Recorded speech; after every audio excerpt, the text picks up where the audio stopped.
offer all we have. We offer all. Everyone, thank you for joining us this morning. It's not common, I suppose, for a preacher to have to apologize for lying at the beginning of a Bible study, but I looked at that screen and it said that there were printed materials available on the table, and I looked at the table and there are no printed materials. So my apologies for that. If you don't have a hard copy and need one of these question sheets, just let me know. I can print a handful more of them out. The digital version is still available on the website as well. But anyway, get with me if you don't have a printed copy and would like one. I just realized they were no longer available on the table. I'll have to print out a few more of those. I want to hear in just a minute, we'll use chapter 6 review questions just to kind of review chapter 6. We covered, believe it or not, for those who weren't able to be with us Sunday or Wednesday night, Pert Near Miracle. I covered an entire chapter in one evening. And so we're going to move into chapter 7 here in just a few moments. We'll review chapter 6 with the questions, and then we'll move forward into chapter 7 this morning. But before we get any further in our study, if you would, let's bow our heads together and let's share in a word of prayer. Our Father in heaven, thank you for the blessings of the day, the opportunity to assemble and to open the pages of your word together, to open our hearts and minds to the wisdom of this wonderful book, as we appreciate the wisdom of one who lived life in many ways, but learned through that experience that the only way to live is to seek you in everything. Give us a heart that wants to do that. Give us a heart that always wants to put you first, and to recognize that all good things that come to us will come when we dedicate ourselves and devote ourselves to you. Strengthen us in our study today. Encourage us in every righteous endeavor. And we pray these things through thy Son's name. Amen. All right, so let's quickly just run these review questions. It'll remind us of the things that the chapter 6 dealt with, and then we'll move on into chapter 7 in our discussion of the book this morning. Lots of things in chapter 7, kind of a little more point-by-point things we'll kind of look at when we get into that chapter. But just real quick, what is the tragedy described of a man with wealth but no enjoyment? Yeah, he really didn't have anything, right? He can have all the money in the world, but if he can't find a way to appreciate it because it's the gift of God, then it really doesn't value him anything at all. What does this chapter say about the limits of human desire? Yeah, and we can have every kind of desire and passion in the world, but again, if that's our focus and that's our mindset, and we leave out God in the equation, we're hindering ourselves, not helping ourselves. How does the inability to know the future affect our pursuit of meaning? Flashlight without batteries. Yeah. We've got to, right? We don't really know and so we've got to be cautious and put all things in the hands of God, which is the repeated theme. How might this chapter challenge our culture's definition of success? I wish they would change the word culture, our world's definition of success. Yeah, same idea, right? But yeah. My apologies. But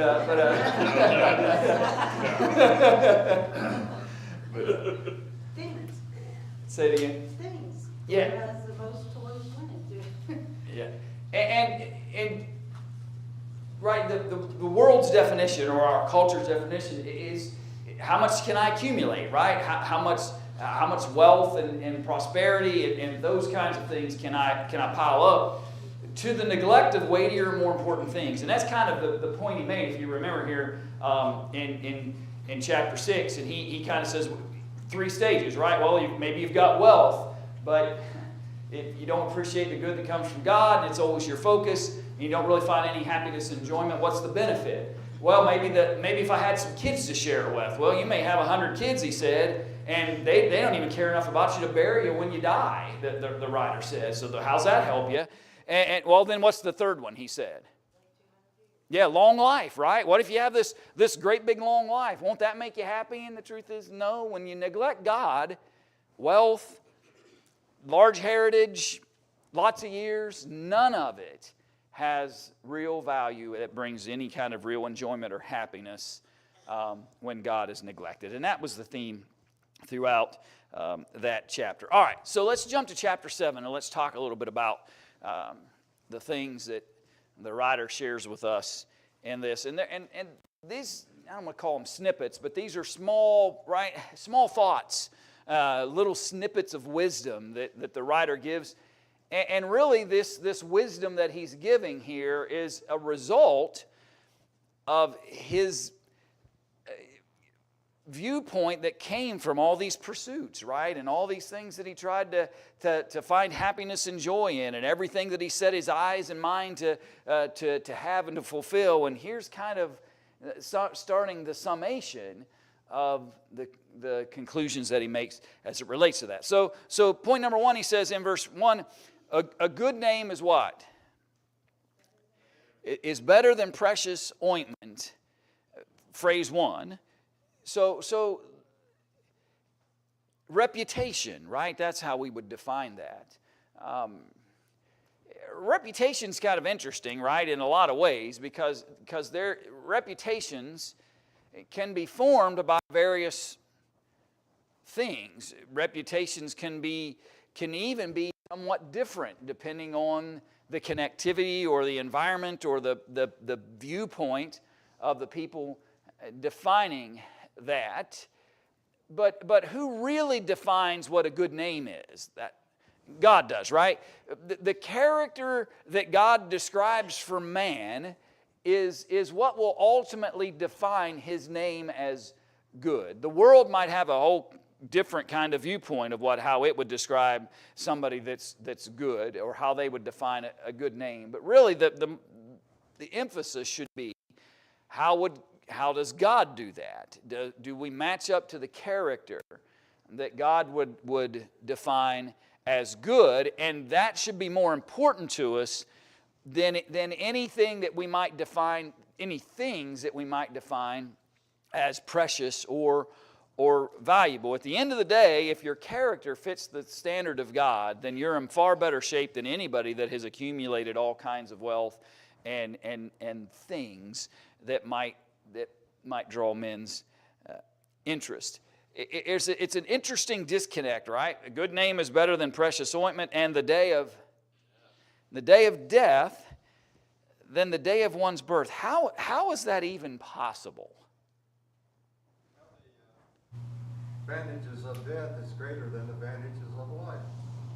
Okay, and so and if we think of it from that eternal state, right, that what ultimately is received at one's death, eternity, is a far better state or condition than physical life. It's almost like he's re-saying what he's been saying a lot. When you die, you're done dealing with this earth's, follies, but when you're being born, you're starting to see all of this stuff. You're starting to see all of this sinful stuff. When you go to die, at least you're done. I mean, whether or not you go to heaven or hell, that's God's decision.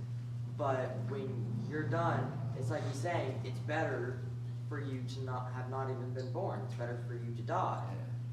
Yeah. And he's made that analogy at times where when he views the world in which he was seeing, he made comments that it would be better to never even be born into such a world. The person he's talking about here, though, has lived, right? This isn't somebody whose life didn't exist at all. This is somebody that's lived. Anyway, I'm just exploring it with you, trying to think about it. Go ahead, Laura. I'll come back, Brian. I was thinking what you said. Well, if you have a good name and you're following, what God is wanting, and your reputation precedes that, then your day of death is going to be much better than your day of birth. Okay. So when at birth you don't have a. Yeah, right. There is no reputation, no good name. There's nothing.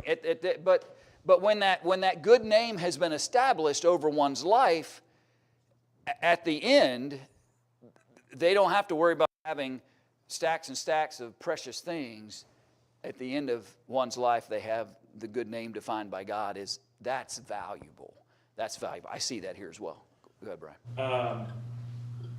Christ is a great example. Who was born with no reputation? Yeah. And do we venerate his birth more or his death? Yeah. That's what I see. And that could be an interesting parallel. Right. It is a parallel, and I agree with you. I think it is when Jesus entered the world, he entered the world, though we're given the history of it, but he entered it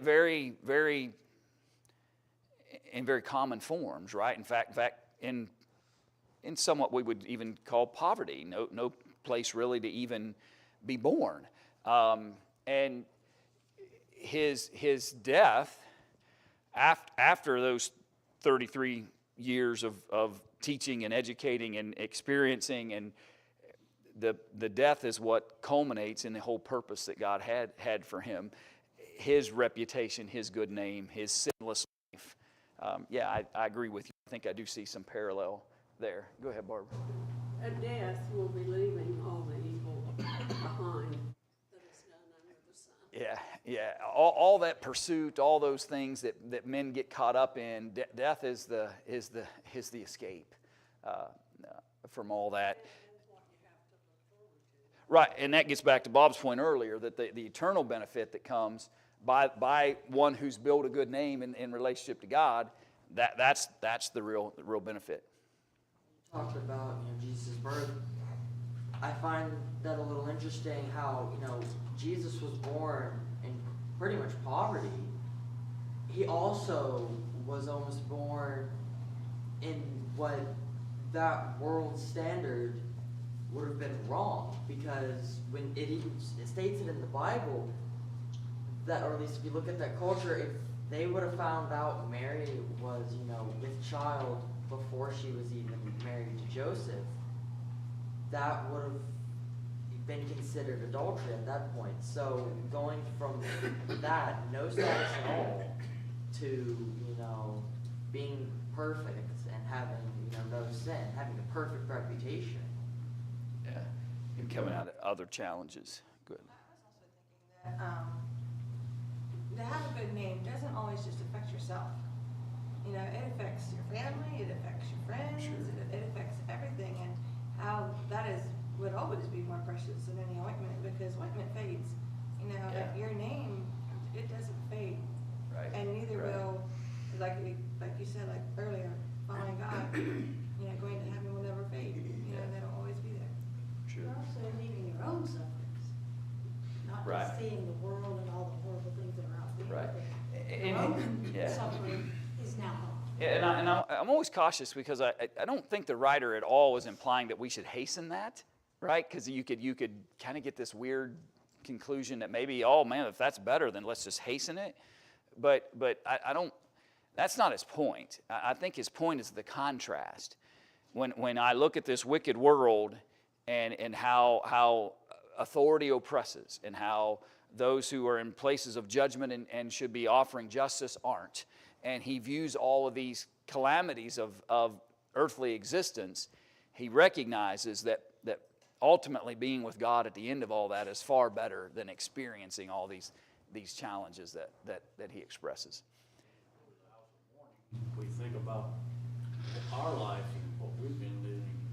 We're seeing the dead person there, Yeah. our loved one, our friend. Right. And we think about our lives and what we should do about our lives. And when we go out feasting, we're partying and having a good time, not thinking about that at all. Yeah, and which segues us into when you add verse 2, it is better to go to the house of mourning than go to the house of feasting, for that is the end of all men, and the living will lay it to his heart. It's interesting to think about that, and Will's right. You can't walk into the funeral home without immediately having to start being reflective on life and death. I mean, there's no way around it. I don't know, Deborah and I might have always, some people might have thought I saw it, but we always took our kids. That they needed to understand it from a young age. They understood life and death. We didn't shelter them, partly because of what I do for a living. It's kind of hard to shelter them from that, But they learned at a young age that this is the end of all men, right? That this is the what happens to every living person at some point. And so let's reflect on it, right? Well, let's learn from this moment. Let's remind ourselves that that is the end of all men, and what am I doing in the meantime? What reputation am I building? What kind of character am I building? What kind of life am I living? How will my life be viewed? Will I be seen as the guy that you know what was the guy a while back? Wasn't there somebody that was buried in their Cadillac, something like that? You know, and right? Am I going to be that guy who's trying to find a way to take some of the things that he accumulated and somehow take it into eternity with him? Or am I going to be the person who at the end of my life, it won't have anything to do about what I left behind physically? Will it be the reputation and the life that I live? Will that be called to mind when we reflect in those scenes? And I think that's important in this. Go ahead, Bob. Remember that Solomon is speaking to the Jewish people who are children of God. And the same application, Solomon as a preacher here is making an application to the religious person. He's inclining to them what is better for them, not those who are out in the world. Yeah. Well, and I think when you add that thought too about better to go to the house of mourning than to the house of feasting, and then he defines the reason. Because one of those two places you actually learn something, right? When you go into the house of mourning, you actually learn that that's the end. You're reminded of your own mortality. You're reminded of the reality that is a fact for all men. You go into the house of feasting, you don't learn anything, right? It means just, and he's not. I think we'll see it. I think we'll see it a little bit in chapter 11. He's not condemning laughter, and he's not condemning joy and some senses of fun. But what he's saying is, where is real value? And if I spend more time in just festive frivolity and never really reflect on important matters, it's not going to be good for me in that sense. Because, verse 3, add it, because sorrow is better than laughter, for by the sadness of the countenance the heart is made better. How does that work? How is it possible that number one, sorrow is better than laughter, and then he defines the reason for, by the sadness of the countenance of the heart? How are you made better by that? You find out that life is more than just fun and games. Yeah, okay, so it's educational, right? Yeah. It makes you more closely examine what you're doing, how you're doing it. By, seeing, if you go to another place, of course, there's always going to be people saying, oh, he was a wonderful person. But then you'll hear people saying, yeah, he was a hard boss, or yeah, he owed us money, or, this and that and the other. You can learn a lot by listening and seeing. Yeah. Some people that have nothing are the greatest mourners. Sure. And when that sadness of the countenance of the heart, and again, how are we made better by that? That's what I'm trying to get us to think about for a minute. Okay? Forces you to think and reflect, right? And learn. Okay, it reminds us of how short of life is. What I'm driving at here, folks, is I'm trying to get us to think about how am I better for it? Right? All of these things are true that as far as the facts of what happens in those moments, but I'm trying to get my brain around how am I better for it? Okay? It compels me to think about my own mortality, and in that moment, there is no human answer. There is only one real answer to that, and it leads me close. So I'm better because it's getting me closer to God. Go ahead, Dave. Might have been just a hint of foreshadowing with the verse about sorrow. God knew about the cross before the cross happened. Sure. And the cross is a sorrowful symbol, a symbol of death. Yeah. Maybe he wanted us to be more circumspect and more focused than engage in all the frivolities of life. Yeah. Yeah. It's an interesting perspective. It ties a little bit to what Brian was talking about earlier, that if there is a little hint of that, right, of ultimately God's plan to bring His Son and allow Him to die, that death ultimately makes everybody better. And so if there's that, a little bit of that looking ahead, certainly you can see that connectivity in that kind of language. I'll come back to you, Bob. Go ahead. I was just looking at Corinthians, when Paul was in 2 Corinthians in chapter 7, verse 9 and 10. Now I rejoice not that ye were made sorry, but ye have sorrow to repentance. Yeah. For ye were made sorry after a godly manner. Yeah. So that ye might receive damage by us and nothing. For godly sorrow worketh repentance. Yeah. So maybe that's... Right. There is a sense that sadness or sorrow can make us better.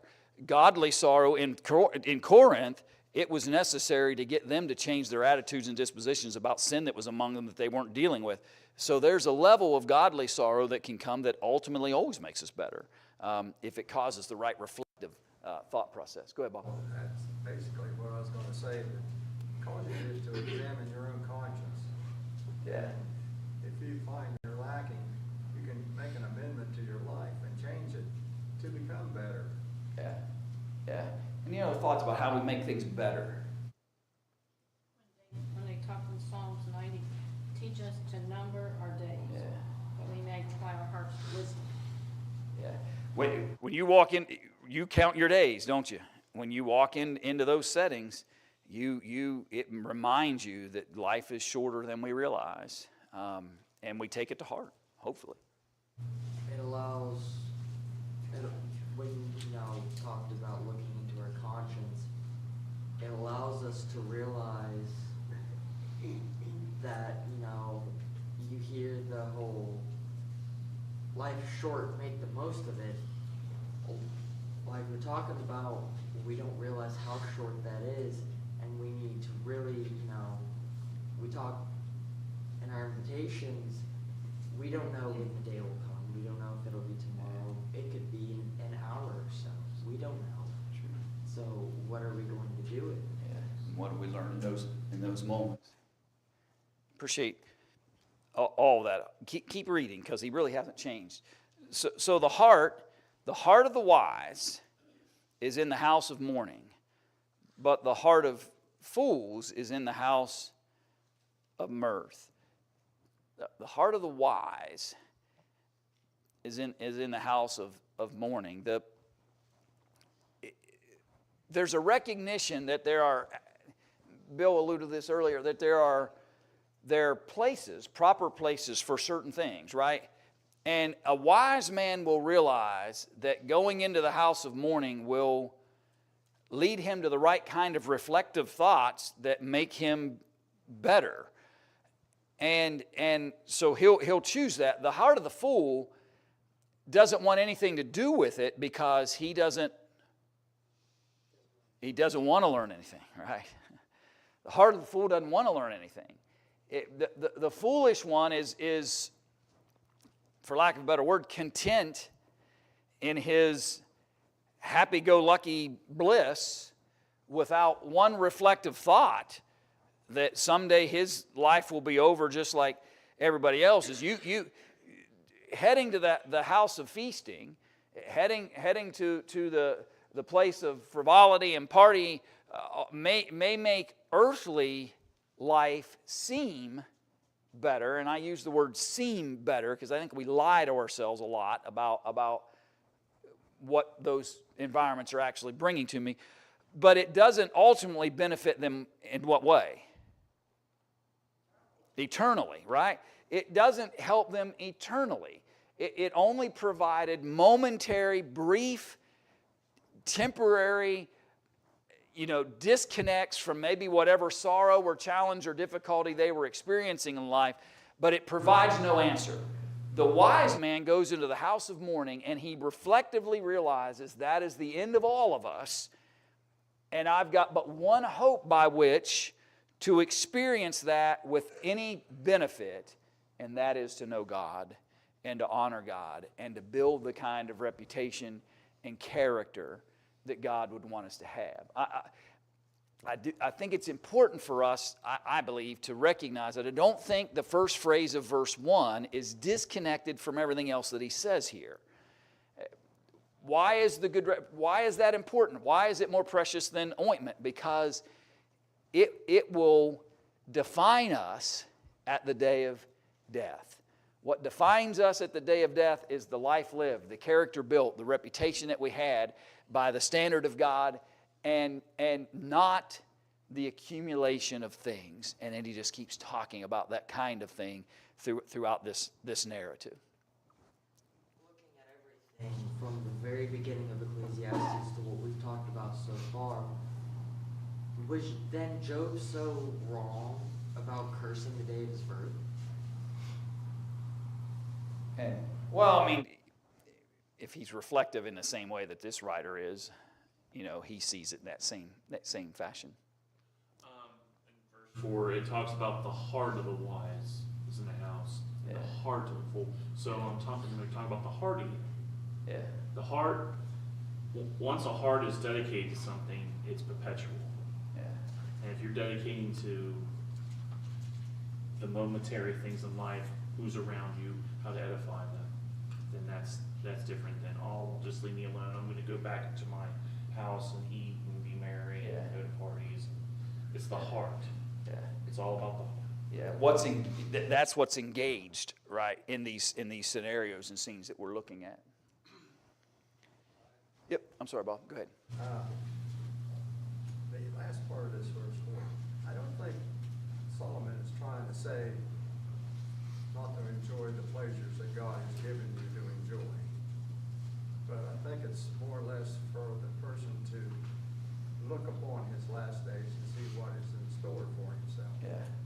Yeah. I think, Bob, and we could talk about that for a minute, but I think sometimes when we consider the things that God shares with things like this, what God permits, God permits us to enjoy the good of our labor. The writer talks about that.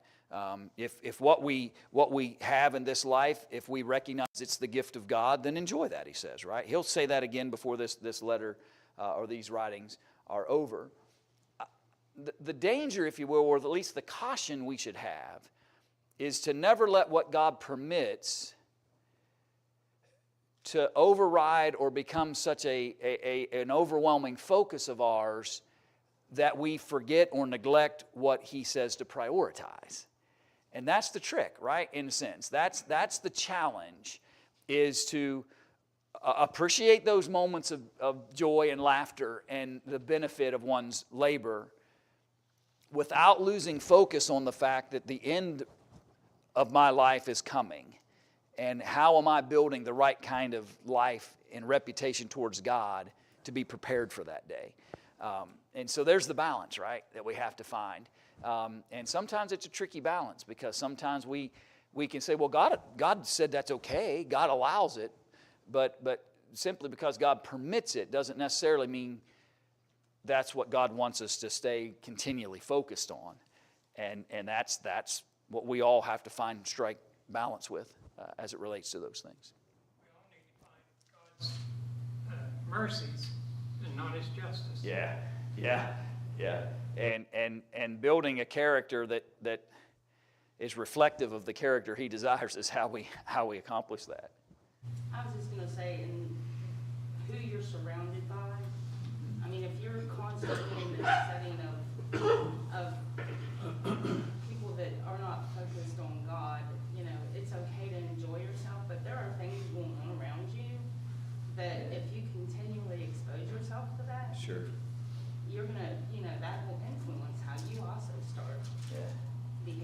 Yeah, where does the wise man knows where he can go and learn and benefit from something, and where he can go and become lost in things that aren't really of value. And again, that's what we should see. Go ahead, Ronnie. My parents taught me to keep company with liars and thieves, and we thought a liar and a thief. Yeah, and I think there is some truth to that, right? And I don't know very many people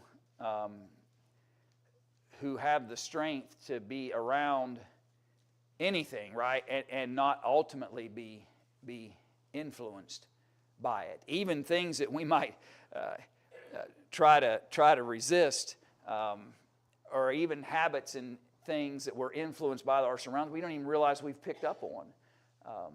And we have to be careful of what we're connected to, because it eventually influences us and it affects our good name at the end of the day.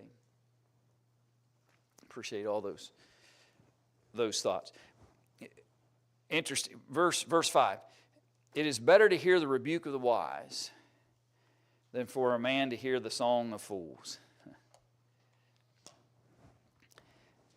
Raise your hand if you like to be rebuked. No one? Nobody enjoys that, right? Nobody's got a, right? It's painful. It's hurtful. There is nothing more heart-crushing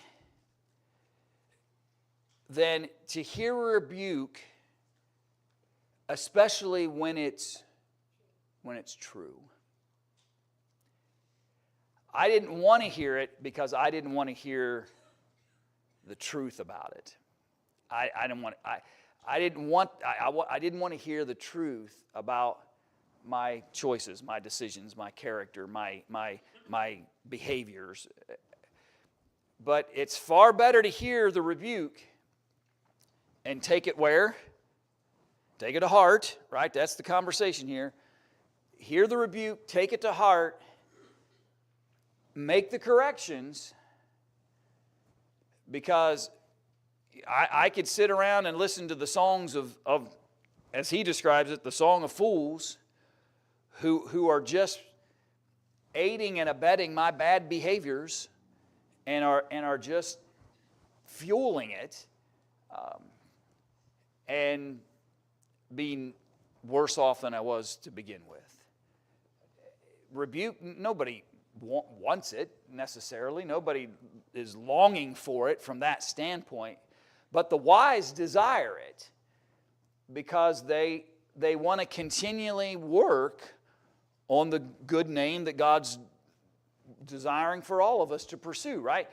I want to hear those things from that standpoint. These are the things that are going to help me build the kind of character, strengthen the kind of character, and let my life be more dedicated and guided by the principles of God. And so that's what we've got to appreciate it about it. It's not about enjoying the moment of rebuke. It's about what we learn from it and how it aids and it benefits us. The New Testament writers talk about the fact that God treats us like children, and if He didn't rebuke us, Paul said we would be illegitimate, is the way he defined it. And we don't want that. I want to be the legitimate child of God. And if to be the legitimate child of God is going to at times require me to accept the rebuke of my Father, who is working diligently to guide that character that I'm supposed to be working and building on. I'll come back to that thought, Lord willing, on Wednesday, and we'll pick up there in verses 5 and 6 and talk about how this crackling of thorns under a pot, so is the laughter of the fool. I wonder if in some ways I always thought if I was writing my own metaphor like that, I'd maybe say like the fingernails across a chalkboard, right? That's the song of fools to one who wants to better themselves. And so we'll talk about that, Lord willing, on Wednesday. Somewhere the sun is shining.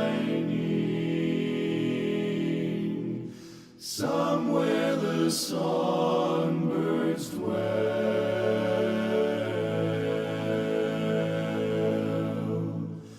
Hush then thy sad repining, God lives and all is well.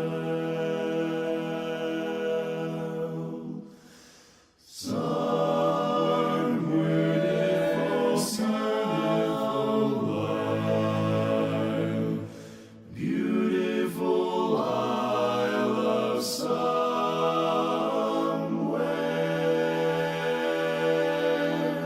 land of the true, where we live anew. Beautiful Isle of somewhere.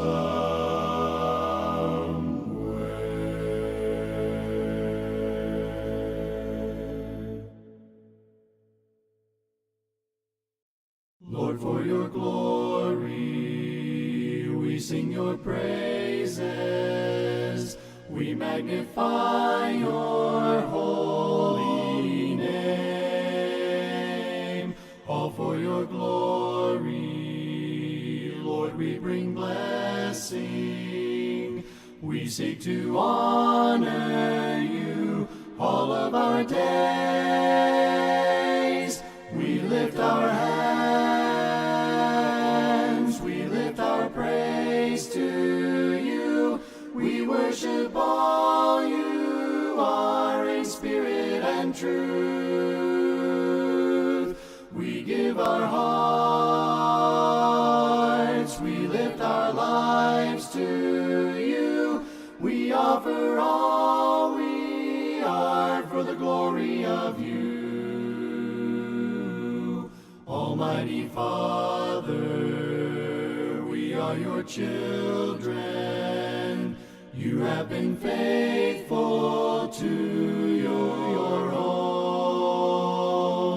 Lord, for your glory, we have been chosen. We lay down all we have here at your throne. We lift our hands, we lift our praise to you. We worship all you are in spirit and truth. We give our hearts, we lift our lives to you. We offer all we are, we offer all we have, we offer all our lives.